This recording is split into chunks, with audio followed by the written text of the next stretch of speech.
Acá tenemos más o menos un diagrama de lo que sería un carcinoma de células renales. Generalmente, la mayoría de veces, crece hacia afuera, o sea, hacia el borde, hace protuberancia en el borde. Más tardíamente puede presentar crecimiento hacia el sistema colector. O sea que tardíamente da hematuria. Tardíamente da hematuria.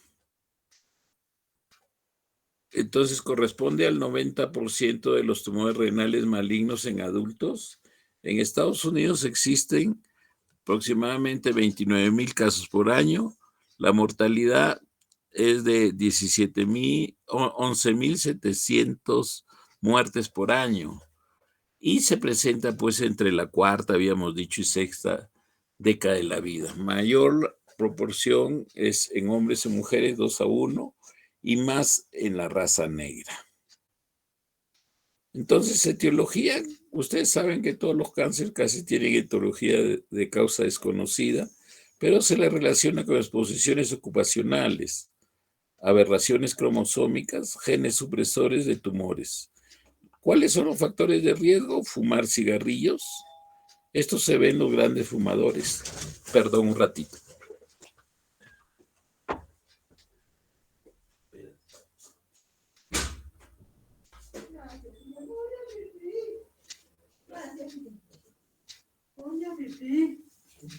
Ya le di comer. Ya está. Bien. Perdón. Entonces, se va a presentar pues en los grandes fumadores, ¿no? Los grandes fumadores consideramos aquellos que consumen más de 10 cigarrillos por día. También en aquellos que están expuestos a asbestos, solventes y cadmio. Otro factor de riesgo vendría a ser la obesidad. La hipertensión arterial igualmente factor de riesgo en pacientes, también pacientes en diálisis por largo plazo. Hay ciertos síndromes hereditarios como el de von Hippel-Lindau, el síndrome de Burgh-Hotz-Dubé y otros relacionados con el carcinoma de células renales. Entonces hay formas de carcinoma de células renales. Tenemos la forma heredada, se da mediante el gen dominante autosómico con translocación recíproca del cromosoma 3, brazo corto, y el 8 el brazo largo. La enfermedad de von Hippel-Lindau, síndrome de cáncer familiar que predispone a tener tumores en múltiples órganos. Se afecta a la vez a varios órganos. Carcinoma renal papilar hereditario tiene predisposición a desarrollar tumores renales bilaterales. Esporádica, también asociada a cambios estructurales del cromosoma 3. Patología. Se originan a partir del epitelio tubular renal proximal. Se originan en la corteza y tienden a crecer dentro del tejido perirenal, causando la protuberancia característica, ¿no? Tumor hacia afuera del borde del riñón. Es un tumor de color amarillo a naranja debido a la abundancia de lípidos que tienen las células cancerosas. Posee una pseudocápsula. Esto es importante, la pseudocápsula, porque ha servido de impulso a que el tratamiento de los tumores renales, sobre todo aquellos que son menores de 5 o 7 centímetros de diámetro mayor, se hagan nefrectomías parciales, siguiendo ese límite que tienen, ¿no? De una pseudocápsula. Es un adenocarcinoma mixto que contiene células claras, granulares y a veces sarcomatosas. Células normales y vemos las células claras, ¿no? Amarillentas, anaranjadas. Acá tenemos pues anatomía patológica en que vemos pues parénquima renal normal y un tumor acá, un tumor grande que ocupa todo el tercio medio y el polo superior. Acá al corte vemos pues formaciones quísticas tumorales, ¿no? Acá tenemos un tumor con infiltración a la vena renal y cava. O sea, es una pieza operatoria en que se ve el compromiso que ha habido a la vena renal principal y a la cava. Acá tenemos un tumor en el ilio, en el polo superior y en el ilio, de crecimiento exofítico, o sea, hacia afuera. Entonces, en cuanto a la patogénesis, son tumores vasculares que se diseminan mediante invasión directa a través de la cápsula renal hacia la grasa perirenal y órganos adyacentes, o bien se disemina por extensión directa dentro de la vena renal. El órgano más comúnmente afectado en las metástasis a distancia es el pulmón. También compromete el hígado, el hueso. El compromiso es osteolítico. Ganglios linfáticos adyacentes, glándula suprarrenal, cerebro y el riñón contralateral. Entonces hay las clasificaciones diferentes. Una antigua es la de Robson, que era bastante interesante, pero que ha sido dejada de lado ya por ahora la clasificación internacional TNM. Entonces, la de Robson y el sistema tumor nódulo metástasis. Este clasifica con mayor precisión la extensión del tumor y es el más usado. Acá tenemos la clasificación de Robson. En el estadio 1 se ve pues el riñón, el tumor está circunscrito al mismo riñón, o sea, no sale hacia afuera. En el estadio 2 hay una invasión periférica hasta la fascia de Gerota, o sea, compromete la grasa perirenal hasta la Gerota y no pasa más. Tenemos el estadio 3, que hay metástasis ganglionar, linfática regional o invasión venosa. Se puede comprometer la vena renal principal. Y el estadio 4, metástasis a distancia, que generalmente es el pulmón, y extensión a otros órganos. Se compromete pues principalmente el pulmón, el hueso también se ve comprometido, ¿no? Entonces acá tenemos la clasificación TNM, en que tenemos el tumor primario T. TX, el tumor primario no puede evaluarse, o sea, como si no existiera. T0, no hay indicios de tumor primario, tampoco. El T1, el tumor de 7 centímetros en su mayor dimensión, limitado al riñón. Ya, acá tenemos este. Después, ay, justo se nos mete este.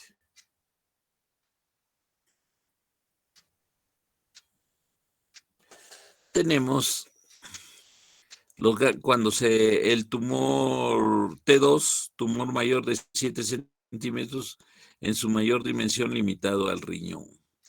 T3, tumor en venas principales e invade glándula suprarrenal o tejidos periféricos, pero no más allá de la gerota, de la fascia gerota. Y T4, el tumor invade más allá de la fascia gerota. Entonces tenemos, en cuanto a la denominación N de ganglios linfáticos regionales, tenemos NX, los ganglios linfáticos regionales no pueden ser evaluados. N0, no hay invasión a ganglio linfático regional. N1, invasión a un ganglio linfático regional. N2, invasión a más de un ganglio linfático regional. Metástasis a distancia. La denominación M0, no hay metástasis a distancia. M1, hay metástasis a distancia. Entonces acá tenemos pues algunos ejemplos. Por ejemplo, tenemos un tumor, un carcinoma de células renales, T1, N0 y M0. Es un tumor menor de 7 centímetros en su diámetro mayor y limitados solo al riñón. Y aquí la expectativa de vida, la supervivencia a 5 años es bien alta, ¿no? Es del 95%.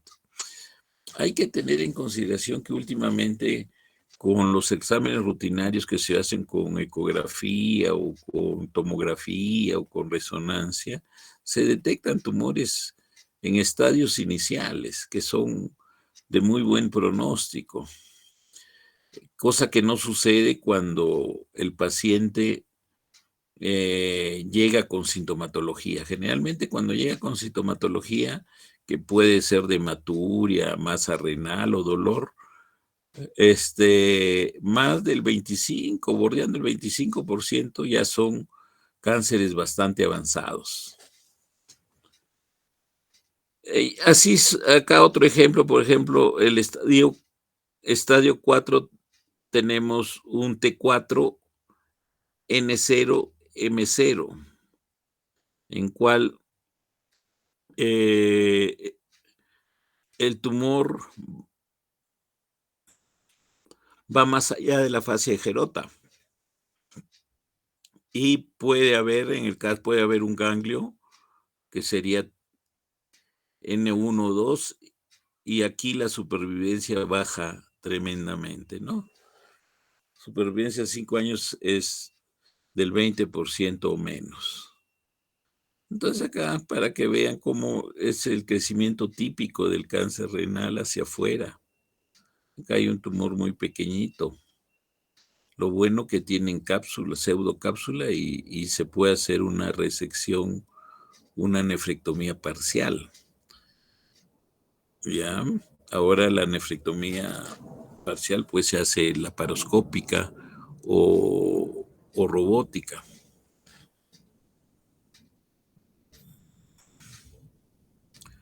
Bien, en cuanto a la clínica, generalmente diríamos nosotros que estos carcinomas de células renales suelen ser asintomáticos, bastante asintomáticos. Cuando se presentan los síntomas, como habíamos dicho, un 25% ya son casos avanzados, incluso metastásicos. Los síntomas que suele dar más frecuentemente son pues la triada clásica de hematuria, masa abdominal y dolor lumbar o abdominal, ¿no? Según el crecimiento sea hacia el abdomen.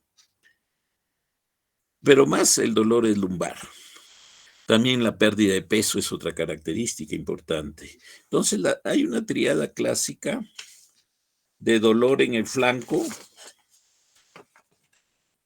hematuria y masa abdominal, palpable, que solo se da en el 9 al 10% de todos los pacientes. Y desgraciadamente su presentación indica ya enfermedad avanzada. Entonces acá tenemos que la triada clásica de hematuria, dolor en el flanco y masa palpable se va a encontrar el 7 a 10% de los pacientes. Se ve solo en casos muy avanzados, incluso metastásicos. Actualmente se detectan tumores renales asintomáticos en un 50% de casos por el uso de la tomografía computarizada abdominal y la ecografía.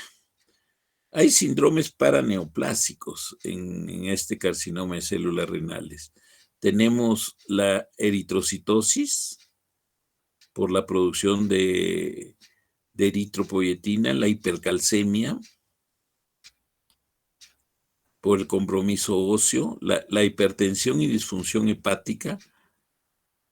Y estos síndromes paraneoplásicos se dan en un 10 a 40% de los pacientes. La eritrocitosis se da por un aumento en la producción de eritropoyetina por el tumor. O sea, se llegan a tener valores de un hematocrito mayores de 55, 60%, algo que, que no es tan explicable, ¿no? Si no supiéramos de que es por acción de la eritropoyetina, porque siempre cuando hay un cáncer, la anemia es el factor común, pero acá no. Entonces, hay que pensar siempre en estos síndromes paraneoplásicos. En cuanto al laboratorio, aparte de los hallazgos producidos por los síndromes paraneoplásicos, se puede observar anemia, hematuria y velocidad de cimentación elevada. Es también un examen que hay que solicitar cuando se piensa en los valores van a ser pues, próximos al 100%, ¿no? De velocidad de cimentación. En cuanto a la clínica, tenemos los datos radiológicos, la tomografía computarizada y con contraste, el UROTEM, son, por decir, el gold estándar, ¿no? Sobre todo en la tomografía, que nos evalúa el tamaño del tumor, la penetración, el compromiso de afectación de ese tumor y nos ayuda en el estadiaje, ¿no? Y también el Urotec, ¿no? Con contraste, nos va a ayudar mucho. La ultrasonografía ayuda, pero es menos precisa que la tomografía computarizada y la resonancia magnética se va a utilizar en los casos en que haya alergia a las sustancias yodadas que se inyectan. Y tiene una indicación bastante precisa para individualiza mejor las metástasis a nivel de los vasos, ¿no? De la vena renal. Entonces, es, por decir, más importante, mucho más precisa que la tomografía computarizada o el Eurotem. La pielografía intravenosa se usa en escasas ocasiones, ¿no? Cuando no se tenga la tomografía computarizada. Acá se ve pues unas imágenes en que vemos una tumoración de crecimiento característico hacia afuera del borde renal. Acá tenemos un tumor renal derecho en la cara anterior.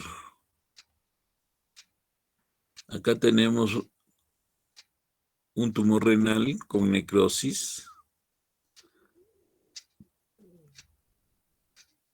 Acá tenemos resonancia magnética en que evidenciamos ya infiltración a nivel de la cava. ¿Ya? Acá un tumor renal súper gigante, ¿no? Entonces la resonancia magnética tiene su importancia, pues acá, ¿no?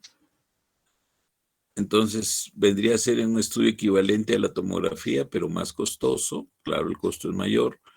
Ventajas para valorar la sospecha de compromiso vascular. Entonces es ideal hacerle ahí una resonancia. No requiere contraste, se puede usar en pacientes alérgicos a sustancias ayudadas. Se puede practicar arteriografía con gadolinio. El diagnóstico diferencial, tenemos los angiomiolipomas, los quistes, sobre todo los quistes cuando se alejan de los quistes benignos, o sea, los quistes benignos son los tipo Bosnia 1, o sea que el contenido es totalmente anecoico. Ya cuando empiezan a haber tabiques o turbidez, sedimentación, así, entonces uno debe sospechar que puede ser un cáncer. Los abscesos renales también son bien formados y hay veces tienen niveles que es producto de la sedimentación de la sustancia necrosadas, ¿no? Granulomas y malformaciones arteriovenosas. Lesiones malignas tenemos el linfoma renal, carcinoma de células transicionales de la pelvis renal, el cáncer suprarrenal, el cáncer metastásico. En cuanto al tratamiento, la enfermedad localizada, el tratamiento es la extirpación quirúrgica de la lesión temprana, con lo que se cura al paciente, se logra curar al paciente. Hace pocos años se realizaba la nefrectomía radical como tratamiento inicial o primario. Actualmente se opta por la nefrectomía parcial, aprovechando la pseudocápsula que tiene, ¿no? En cuanto a la enfermedad diseminada, está indicada de todas maneras la nefrectomía radical, que es paliativa, y asociarla al uso del interferón. También hay tratamientos de radioterapia que son paliativos y hay modificadores de la respuesta biológica también. Entonces acá tenemos el esquemita donde se ve un carcinoma de células renales. Entonces se puede extraer vía abierta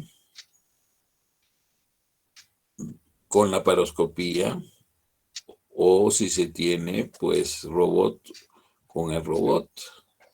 Se hace el exéresis siguiendo la pseudocápsula que tiene y luego se hace el cierre. El cierre tiene que ser bastante cauteloso porque el parénquima renal es bastante friable.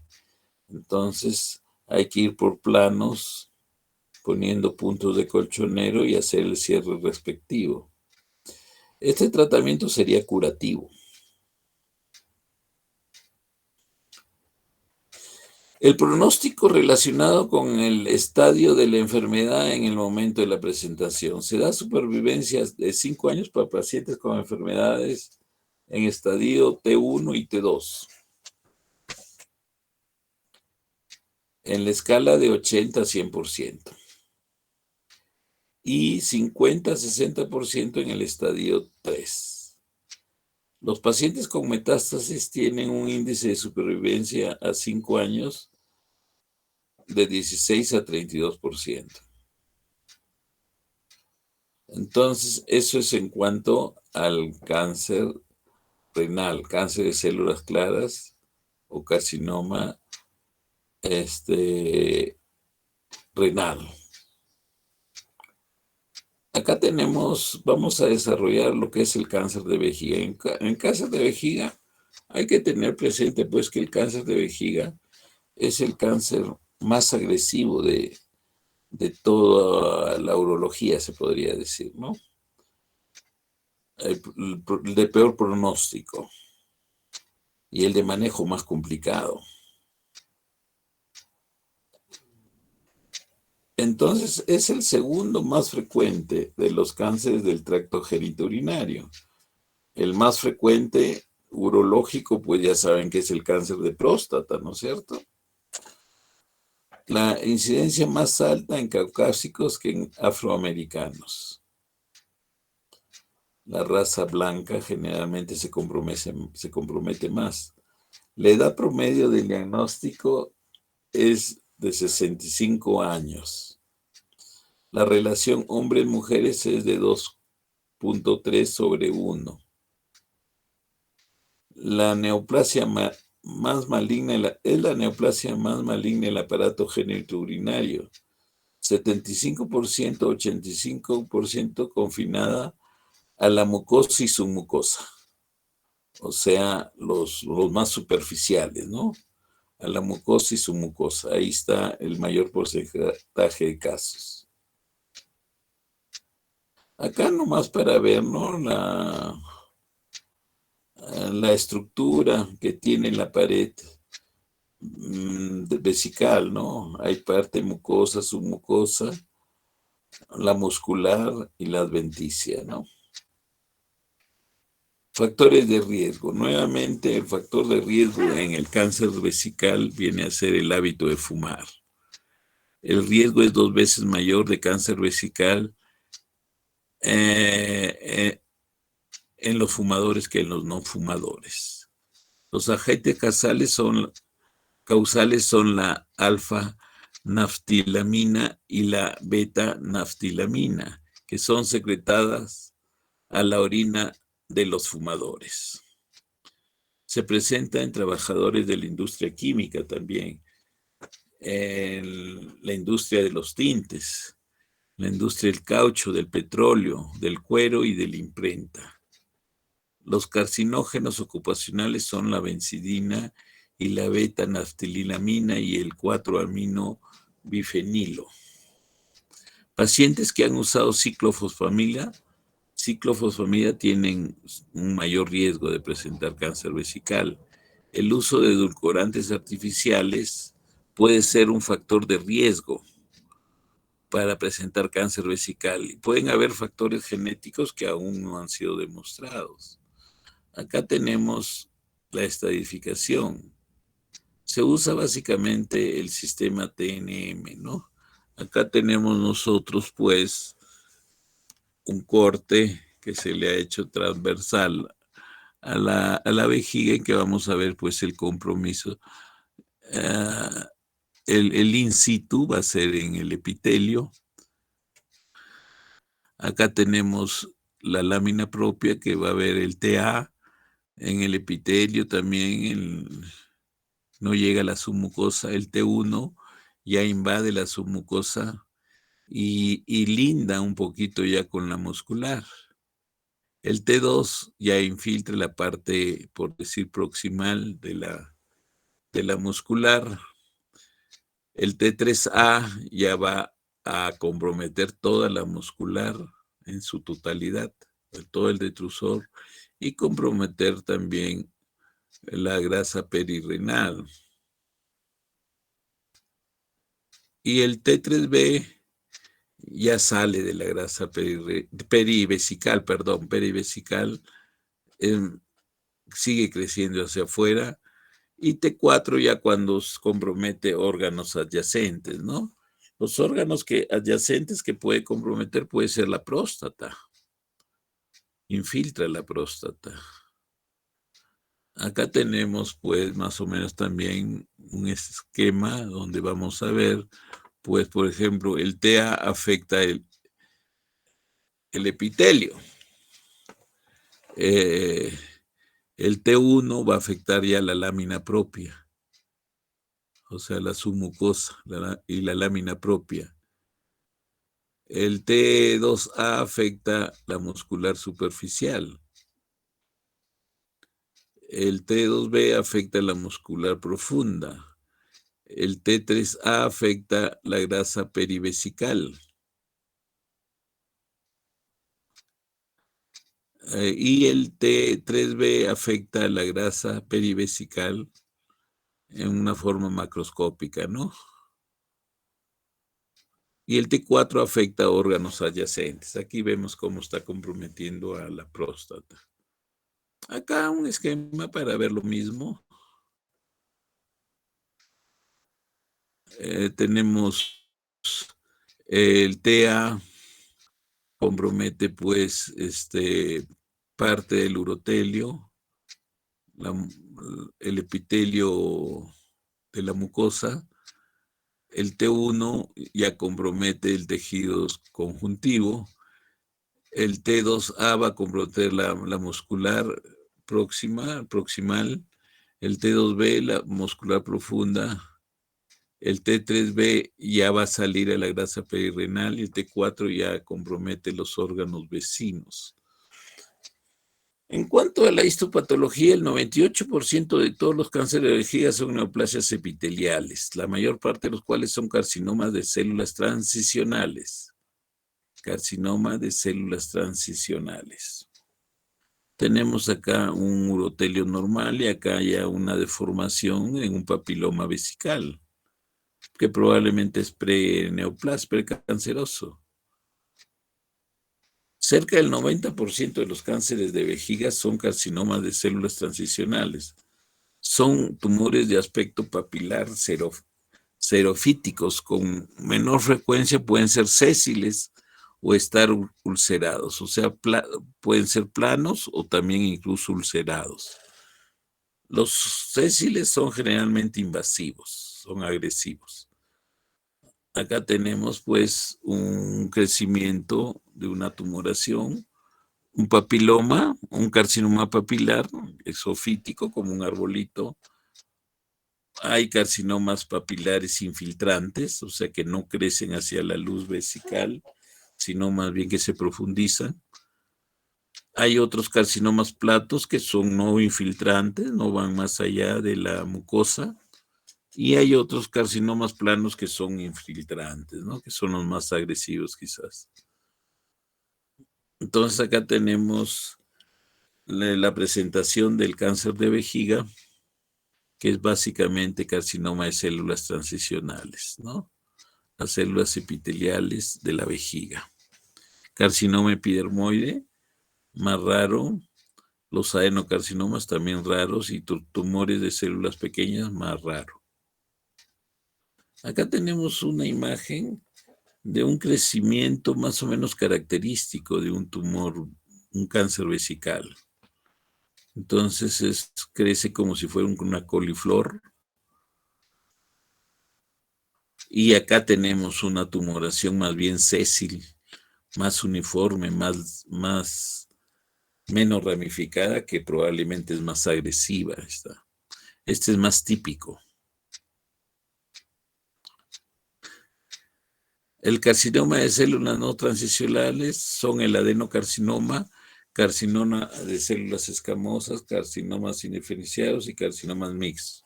Son bastante raros. En cuanto a la clínica del cáncer vesical, los síntomas, la hematuria se presenta el 80 a 90% de los casos, puede ser macroscópica o microscópica, y una de sus características es el curso intermitente que tiene, ¿no?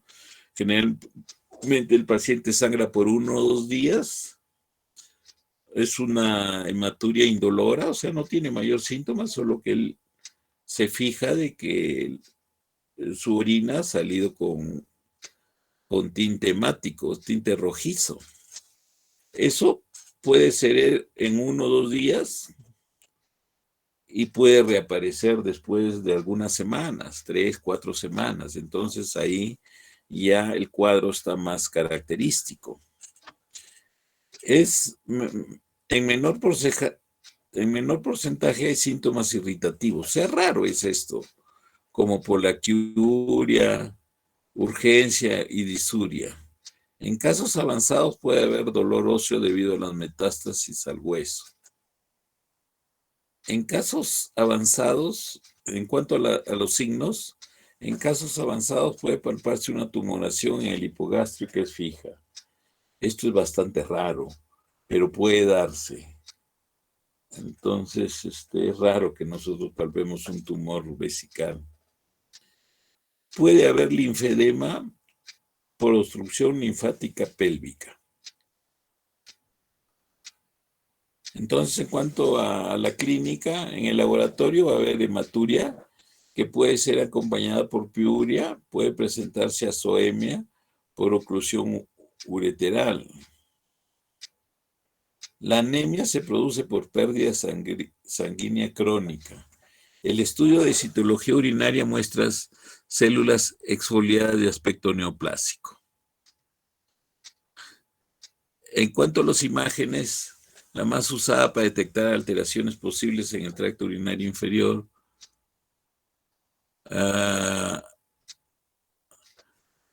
tenemos pues los estudios ecográficos, la urografía, etcétera, ¿no? Se usa la urografía intravenosa, que últimamente está siendo reemplazada por la TAC. Siempre es mejor la TAC porque te da una evaluación no localizada, sino de todo el entorno, que es más precisa para la elaboración de toda la cavidad abdominal, parénquima renal y uréteres. O sea, sirve para el estadiaje, ¿no?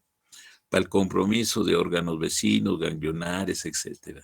Los tumores de vejiga pueden ser reconocidos como defectos de llenado pedunculados y radiolúcidos que se proyectan hacia la luz. Acá tenemos, miren, en la urografía excretoria, una imagen, cómo se representa una imagen de un tumor vesical. O sea, es falta de relleno.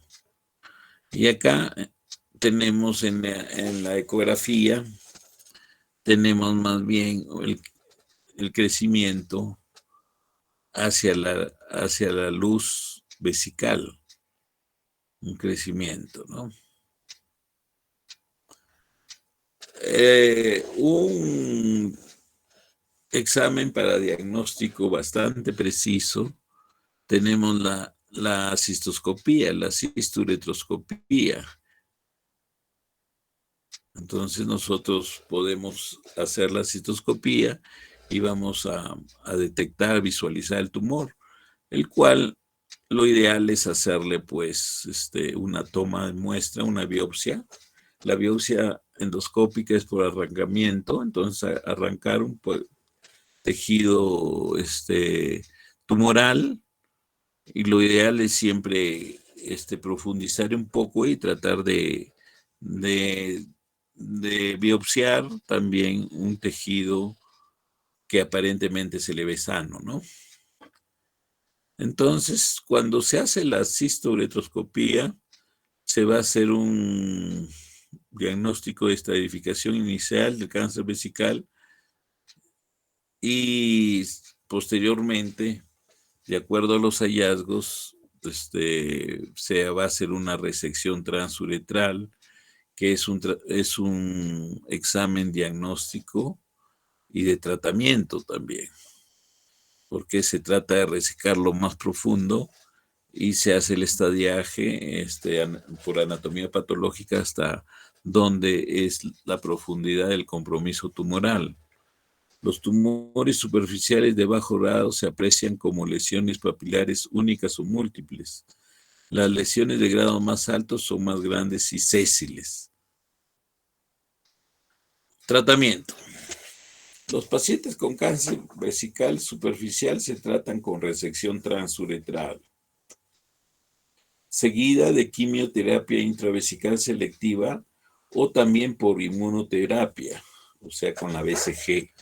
El tratamiento de tumores T1 suele ser objeto de debate. Algunos aconsejan la cistectomía radical, en especial en las lesiones de grado 3 o de alto grado, siendo otra opción quimioterapia intravesical como la mitomicina C, la tiotepa, y también se puede usar los bacilos de Calmette-Guerin, que es la BCG. Generalmente son 8 sesiones de instilaciones que se hacen a la vejiga después de haber realizado la resección transuretral. Los pacientes con tumores invasivos T2 o T3 se les practica cistectomía parcial, que ya no está indicada, debe ser radical, o bien radioterapia y quimioterapia sistémica.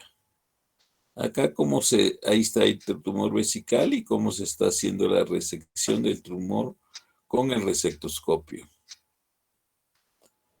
Bien, entonces si hubiera alguna preguntita del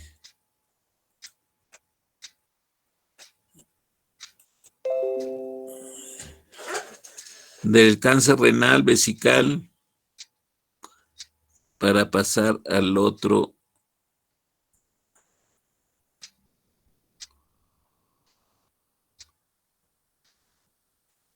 A ver, vamos a ver.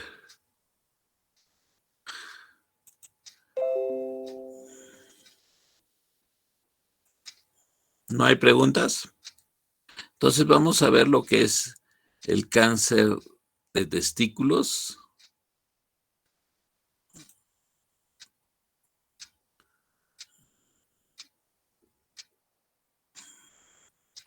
Y el cáncer de pene. ¿Dónde está el cáncer de pene?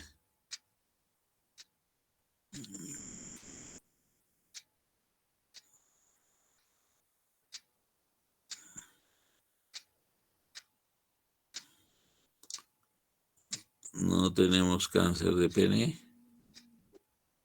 Acá está incluido, creo. Sí, ahí está incluido. Entonces no hay preguntas. Vamos a pasar a cáncer de testículos.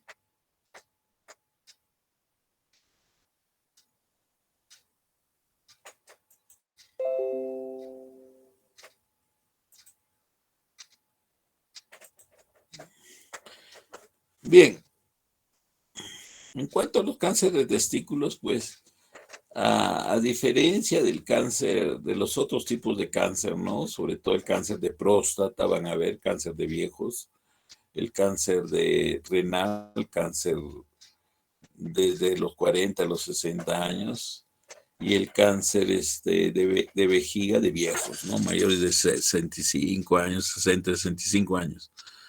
Entonces acá tenemos este cáncer de testículos, que es más bien un cáncer de varones jóvenes relativamente, ¿no? Se presenta, en la mayoría de los casos se presenta entre los 15 y 42 años de edad, pudiendo presentarse también en las etapas neonatal o de lactancia, ¿no? Entonces, el cáncer de pene se presenta en hombres relativamente más jóvenes, bordeando los 50 años,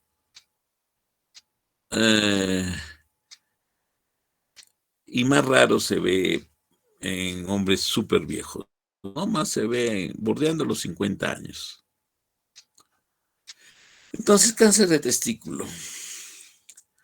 En cuanto a la epidemiología y factores de riesgo, tenemos que en Estados Unidos se diagnostican casi 9 casos nuevos por cada 100,000 hombres. O sea, no es tan frecuente, son raros. De todos los tumores testiculares, el 90-95% son de células germinales, germinativas. Tenemos los seminomas y los no seminomas. El resto, un pequeño porcentaje, son derivados de células no germinales, o sea, de las células intersticiales. Tenemos de las células de Leydig, las células de Sertoli y los gonadoblastomas. La incidencia es mayor en raza blanca, le sigue la raza negra, y la de menor incidencia es siempre la raza oriental. Los individuos de clase socioeconómica más elevada tienen casi el doble de incidencia que las clases más bajas de presentar este tipo de tumor de cáncer de testículos. Es un poco más frecuente en el lado derecho. Esto quizás relacionado con que las criptorquidias también son un poco más frecuentes en el lado derecho. El 1 al 2% son bilaterales. O sea, es raro que sea bilateral, ¿no? 50% de los cánceres de testículo bilaterales se presentan en hombres con antecedentes de criptorquidia. Del 7 al 10% de los cánceres se presentan en pacientes con criptorquidia, siendo el seminoma el tipo de tumor más frecuente. La orquidopexia reduce el riesgo de cáncer si se realiza antes de los 13 años, idealmente en menores de 1 año de edad, ¿no? Como habíamos visto en la clase respectiva. Acá tenemos, pues, miren, un testículo normal, parénquima uniforme, y acá un crecimiento nodular. Hay varios nódulos dentro del parénquima testicular. La clasificación, tenemos como seminoma y uno seminoma y dos tumores de células germinativas no seminomatosas. Incluyen a tumores embrionarios, el teratoma, el coriocarcinoma y los tumores mixtos. Los tumores del saco vitelino producen alfa-fetoproteínas. Estos se van a presentar en la etapa neonatal, generalmente, o también en la etapa de lactancia. El coriocarcinoma produce gonadotrofina coriónica humana, esa es la característica, ¿no? El coriocarcinoma vendría a estar incluido, pues, en el grupo 2 de los tumores de células germinativas no seminomatosas, ¿no? iba a producir pues gonadotrofina humana. Este es el más agresivo que hay, el coriocarcinoma. El seminoma, en cuanto a la patología, se presenta en 35% de casos. Hay 3 subtipos. El seminoma clásico representa el 85% de todos los seminomas y se presenta entre los 30 y 40 años de edad. El carcinoma de células embrionarias se presenta en un 25% de casos. Existe el tipo adulto y el tipo infantil o tumor del saco vitelino. Este es enagresivo, llamado también tumor del seno endodérmico, que tienen diseminación hematógena, por eso son agresivos. Son tumores con zonas de necrosis y hemorragias extensas. El tumor del saco vitelino es el tumor más común en lactantes y niños. Los teratomas representan únicamente el 5%. Se ven en niños y adultos, son tumores lobulados y con quistes de diferente tamaño, llenos de material gelatinoso o mucinoso, embrionario, ¿no? Los coriocarcinomas son menos del 1%. Los coriocarcinomas puros son raros, son tumores pequeños y hemorrágicos, tienen un comportamiento clínico agresivo con diseminación hematógena temprana. Tenemos los E-tipos celulares combinados, un 40%, o sea que tienen varios tipos en un solo tumor, de varios tipos. Un 25% de todos los tumores testiculares está constituido por el teratocarcinoma, que es una combinación de teratoma y carcinoma de células embrionarias. Otros tumores combinados incluyen el seminoma como uno de los componentes, 6% de todos los tumores testiculares. El carcinoma in situ se va a presentar en el testículo contralateral al que ha presentado cáncer testicular bilateral. El diagnóstico es con biopsia y el tratamiento con radiación con haz externo.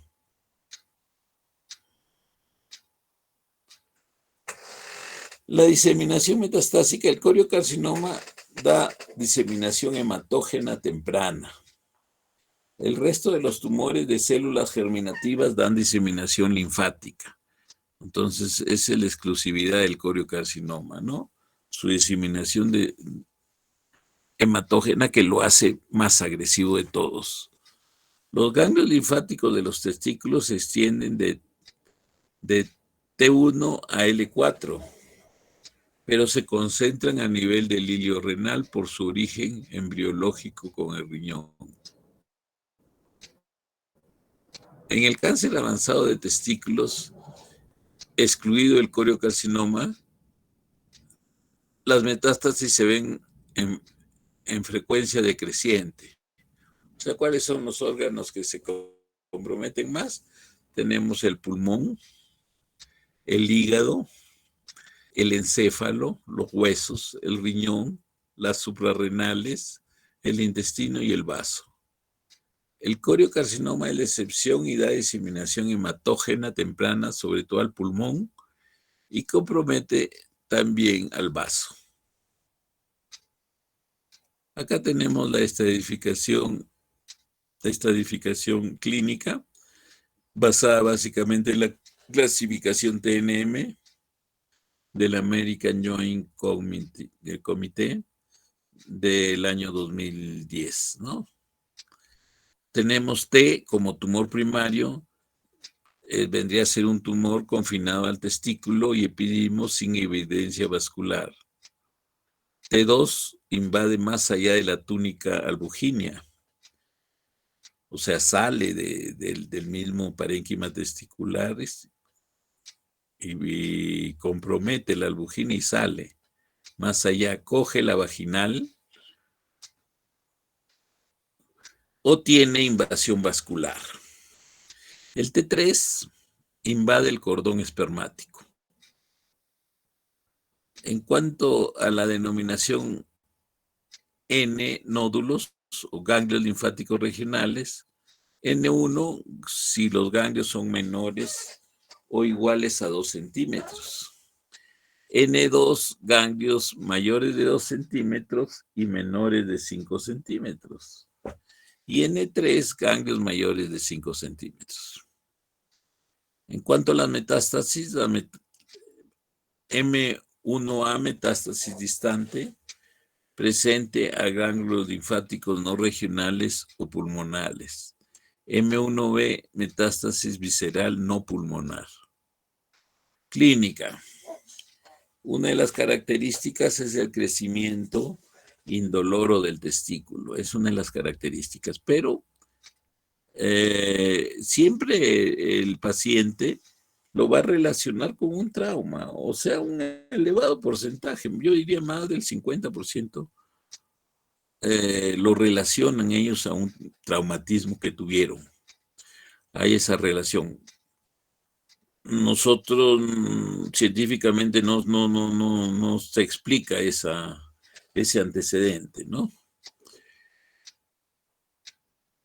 Hay un 10% de tumores testiculares que van a presentar un dolor testicular agudo causado por hemorragia intratesticular o infarto. Esto se puede dar hasta en un 10%. La masa tumoral suele ser firme, yo diría un poco dura, y sin dolor a la palpación. El epidídimo suele estar libre. El hidrocele, puede acompañar hidrocele, puede acompañar al tumor testicular y puede ocultarlo incluso. La ginecomastia se presenta en 5% de los tumores de células germinales, pero se presenta en el 30-50% de los tumores de células de Sertoli o las células de Leydig.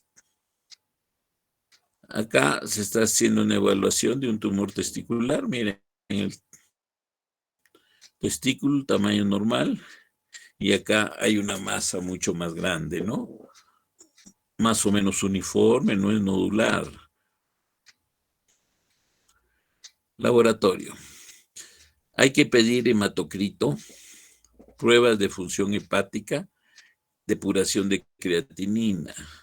Hay que pedir obligatoriamente los marcadores tumorales, alfa-fetoproteínas, gonadotrofina coriónica humana y la deshidrogenasa láctica. La alfa-fetoproteína es una glucoproteína, nunca está presente en los seminomas, no debe estar presente en los seminomas. La gonadotrofina coriónica humana, también una glucoproteína, tiene la subunidad alfa y beta. El hombre normal no tiene concentraciones significativas de la fracción beta, aunque suele estar más altas en los tumores de las células germinales no seminomatosas. Las concentraciones de gonadotrofina coriónica humana pueden estar elevadas hasta en 7% de los seminomas. La deshidrogenasa láctica es una enzima celular. Su elevación en suero se relaciona a la presencia de tumor de células germinales no seminomatosos y también puede estar elevada en el seminoma. Imagenología. Ecografía. Es importante la ecografía, detecta el tumor. Y mejor todavía si se hace un ecodoppler en que va a detectar el aumento de la vascularidad de las nodulaciones encontradas. Luego de la orquiectomía inguinal, ya con un diagnóstico definitivo, debe realizarse la estratificación clínica, hacer radiografía de tórax, una taca abdominopélvica, etc. El diagnóstico diferencial, la epididimoorquitis, el hidrocele, espermatocele, el hematocele, la orquitis granulomatosa, o sea, tuberculosa, el quiste epidermoide localizado bajo la túnica albuginea. Entonces acá se ve un nódulo pues bien organizado, bien formado dentro del parénquima testicular. con ecos así no uniformes. Igualmente acá se ven nodulaciones tumorales. Acá se ve una lesión focal hipoecoica y con aumento de la vascularidad en el Doppler, ¿no? Entonces, muy sugestiva, pues, de un cáncer de testículo. Acá se ve una microlitiasis testicular y un nódulo bien organizado, que es el tumor testicular en la parte central.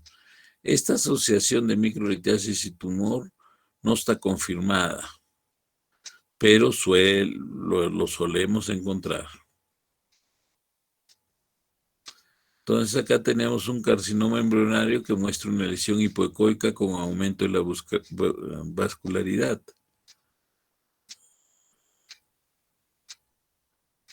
Acá tenemos en la TAC nódulo metastásico ya en el pulmón. Acá tenemos un TAC que nos muestra imágenes ganglionales en el mediastino. Entonces, la TAC, pues aparte de hacerte un diagnóstico tumoral, sirve para estadiar al paciente, ¿no? Tratamiento, la orquiectomía radical. La orquiectomía radical pues se hace con incisión en la zona inguinal del lado comprometido, con ligadura temprana de los vasos para que no haya diseminación, y después ya se hace el despegamiento, la liberación del testículo para hacer la orquiectomía. Hay que evitar procedimientos escrotales y biopsias testiculares dentro de lo posible. Yo diría la mayoría de veces no hacemos biopsias testiculares, casi nunca. Está contraindicado por el riesgo de diseminación. El tratamiento adicional depende de las características del tumor, además de la etapa clínica. El seminoma es muy radiosensible. El 95% de los seminomas en etapa 1, o sea, aquellos confinados al testículo, se curan con orquiectomía radical e irradiación retroperitoneal complementaria. Luego se hace vigilancia por 10 años, dosándose marcadores tumorales, además hacer TAC abdominal y pélvica, radiografías torácicas para ver si hay compromiso. Si no hay respuesta a la radiación, se usa la quimioterapia. Los seminomas voluminosos o con alfa-fetoproteínas elevadas deben recibir quimioterapia primaria y la respuesta es efectiva en 90% de los casos. Los tumores de células germinativas no seminomatosas en etapa baja o confinados al testículo deben incluir linfadenectomía retroperitoneal. Los tumores de células germinales no seminomatosos en etapa alta, ganglios mayores de 3 centímetros y con metástasis se tratan con quimioterapia y la orquiectomía, ¿no? El teratoma maligno no responde a la quimioterapia y solo el 15% sobreviven después de la resección quirúrgica. Acá tenemos la orquiectomía radical, ¿no? Incisión transversa inguinal, se hace clampaje de los vasos, se libera el testículo y posteriormente se hace ya el corte y la ligadura correspondiente. La técnica indica que se debe ligar por separado el deferente con todo el resto de componentes del cordón. Esto debido a que el deferente puede, por su dureza, por su firmeza, puede discurrirse y producirse un hematoma, ¿no? Pronóstico. Los seminomas tratados con orquiectomía radical y quimioterapia tienen supervivencia a 5 años libre de cáncer en el 98% de casos. Para los localizados en el testículo y 94% para los que tienen ganglios linfáticos retroperitoneales menores de 2 centímetros. La supervivencia de pacientes con tumores de células germinales no seminomatosas tratados con arqueectomía y linfadenectomía retroperitoneal en cáncer localizado en testículos es de 96 al 100%. Los cánceres con compromiso retroperitoneal voluminoso y metástasis tratados con quimioterapia más cirugía tienen supervivencia a 5 años libres de cáncer de 55 a 80%. Entonces, acá en los cánceres de testículos han habido estudios últimos, y esto a nivel del último congreso de la neurología. Se han presentado estudios que los tumores testiculares menores de 0,5 centímetros, el 100% son benignos. O sea, tumores muy chiquitos debemos nosotros monitorearlos, hacerles seguimiento, porque la mayoría de veces no van a evolucionar o a transformarse en algo maligno. Y también otro alcance que se ha dado es que no es necesario hacer la orquiectomía radical, sino en los tumores hacer la resección única del tumor. Si son tumores de 1 o 2 centímetros, resecar únicamente el tumor y dejar el parénquima, el resto del parénquima, dejarlo para que tengan la función correspondiente. Entonces son casos todavía, estudios muy iniciales que de repente se concretizan en los próximos años, ¿no? Tenemos también los tumores testiculares diferentes a las células germinales. Tenemos los tumores de las células de Leydig, el 1 al 3% son el 1 al 3% de los tumores testiculares. La edad de presentación es de 5 a 9 años. Hay dos grupos etarios, de 5 a 9 y de 25 a 35. Causa desconocida. Los cristales de Reinke son formaciones citoplasmáticas fusiformes que son patognomónicas de las células de Leydig. Clínica: niños prepúberes que presentan virilización. O sea, niñitos así con virilización, pilosidades masculinas, crecimiento del pene, los testículos. Los adultos presentan ginecomastia en 25% de los casos. En niños los tumores son benignos y en adultos solo el 10% son tumores cancerosos. En laboratorio están elevados los 17 cetoesteroides en suero y orina, así como los estrógenos. El tratamiento es la orquiectomía radical. En caso de lesiones malignas debe realizarse linfadenectomía retroperitoneal. Tumores de células de Sertoli, representan menos del 1% de los tumores testiculares. Se presentan en dos grupos etarios, en menores de 1 año y otros entre los 20 y 45 años. Solo 10% de los casos igualmente son cancerosos. Los niños se virilizan y los adultos presentan ginecomastia en 30% de los casos. El tratamiento es la orquiectomía radical. Si hay cáncer, practicar linfadenectomía retroperitoneal. Los gonadoblastomas son aún más raros, representan el 0.5% de todos los tumores testiculares. La edad es entre los 5 y 70 años, cursan con disgenesia gonadal, son mujeres fenotípicas y hombres con criptorquidia o hipospadias. El tratamiento es la orquiectomía radical. El cáncer de pene. Acá tenemos un esquema, pues, en que vemos al pene, el órgano peniano, pues, los cuerpos cavernosos, el cuerpo esponjoso. El cuerpo esponjoso es el que incluye a la uretra. Y los cuerpos cavernosos son aquellos que básicamente tienen una función importante en la tumefacción, en la erección del pene, ¿no?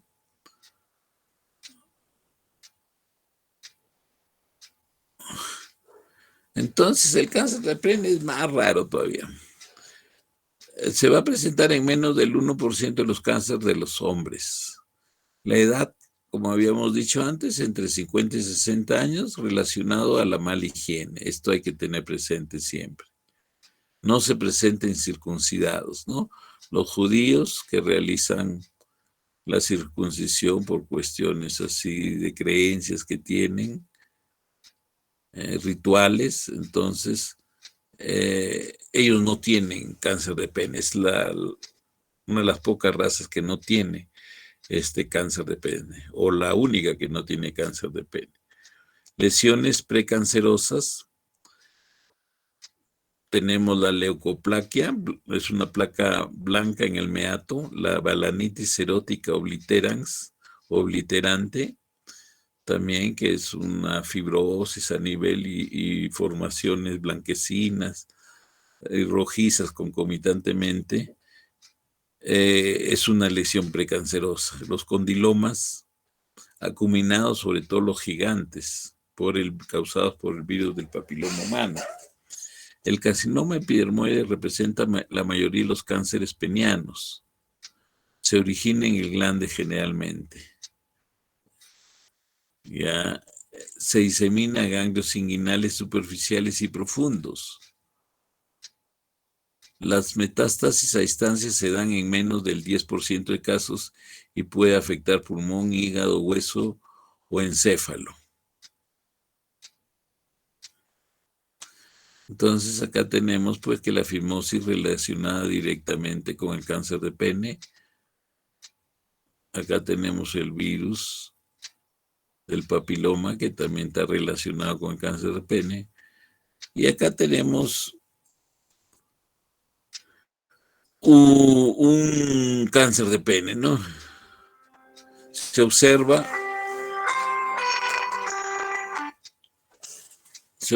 edema con lesiones ulcerativas en placa de bordes irregulares, elevadas, duras, son tumores duros. Parecería que han sido cortadas en sacabocado, o sea, acompañado de lesiones vegetantes en glande y el cuerpo del pene con secreción purulenta y fétida. Generalmente estos tumores llegan infectados, pues. Acá tenemos un cáncer de pene también, con compromiso distal, lesiones ulcerativas, rojizas y blanquecinas, y ya zonas necróticas. Entonces, la lesión inicial puede ser la fimosis más condiloma verrucoso acuminado en el glande, ¿no? Mira acá, condiloma verrucoso que compromete ya casi toda la totalidad del glande y ya empieza a comprometer al cuerpo mismo del pene. Entonces, la estratificación de Jackson tenemos la etapa 1 que compromete el glande o prepucio, la 2 que compromete el tallo peniano, la 3 cuando hay metástasis operables en ganglios inguinales, o sea, en la cadena inguinal superficial y profunda, y la etapa 4 va más allá del tallo del pene, con metástasis inoperable inguinal o distante. Son infiltrantes, hay veces empiezan a comprometer ya la zona de partes blandas prepúbicas. Clasificación TNM, y en cuanto a la clínica, la lesión se inicia como una induración o eritema o ulceración o un pequeño nódulo o un crecimiento exofítico. La fimosis suele ocultar la lesión, o sea, uno como no logra exponer el glande, no ve la lesión. Presentan dolor, característica es el dolor, secreción, disuria y hemorragia. Un olor fétido, ¿no? A necrosis. Más del 50% de los casos tiene adenopatía inguinal, adenopatía o adenomegalia inguinal, que es secundaria a inflamación o diseminación metastásica. La imagenología, solicitar rayos X de tórax, gamografía ósea y TAC de abdomen y pelvis. Tratamiento, hacer primero la biopsia de la lesión primaria para el diagnóstico de cáncer. Si la lesión en prepucio solo, si es la lesión que solo compromete el prepucio, entonces es suficiente hacer la circuncisión. Si la lesión ya compromete el tallo distal, es necesario hacer una penectomía parcial. Si la lesión llega al tallo proximal, hacer la penectomía total con uretrostomía perineal, o sea, sacar todo el pene y hacer un ostoma, liberando previamente la uretra y abocándola a nivel de la zona perineal. Si hay ganglios inguinales, un 50% es por inflamación. Por eso dar tratamiento a lesión primaria unas 6 semanas con antibióticos orales de amplio espectro. O sea, 6 semanas se le da antibióticos y para ver si hay regresión del crecimiento del ganglio. Si persiste la lesión, pensar que es producto de metástasis y debe realizarse linfadenectomía inguinal bilateral. En caso de tumor inoperable y metástasis se usa quimioterapia. Acá tenemos pues una penectomía parcial. Se observa la uretra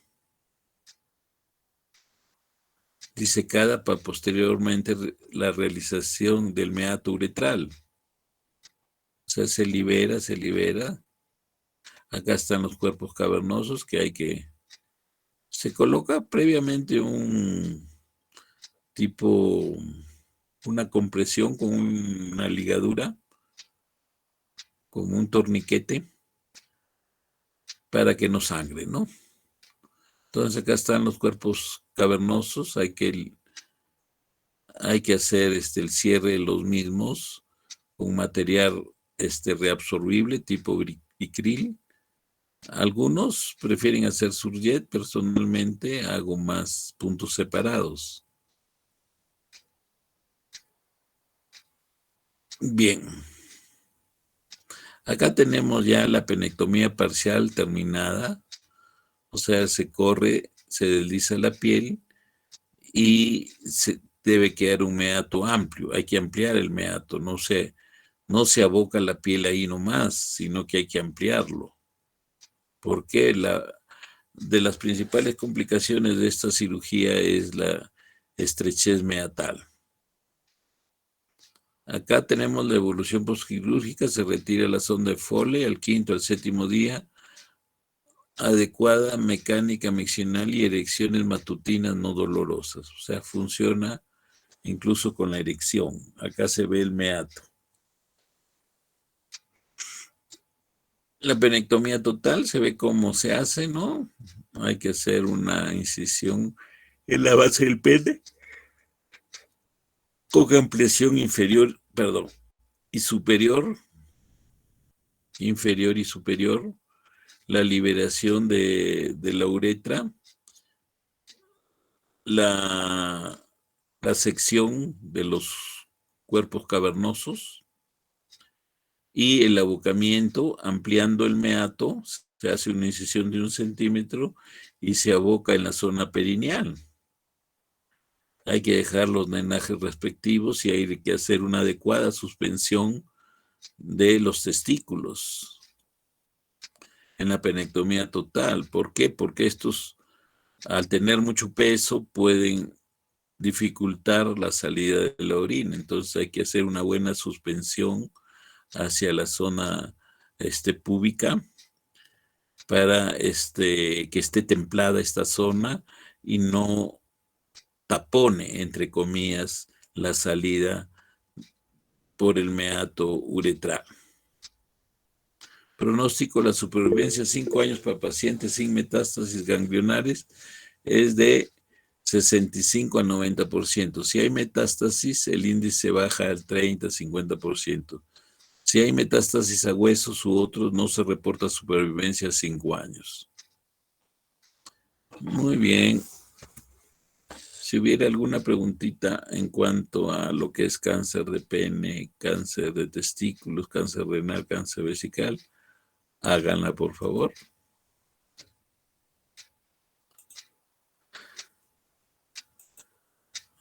Grabación. Bien, entonces hemos pasado una buena parte de lo que es la urología oncológica. Hemos resaltado algunos aspectos importantes de cada tipo de cáncer. No se olviden, el cáncer más agresivo es el cáncer de vejiga, el cáncer más frecuente es el cáncer de próstata, que lo vamos a ver en nuestra próxima clase teórica. Bien, entonces hasta ahí vamos a quedar.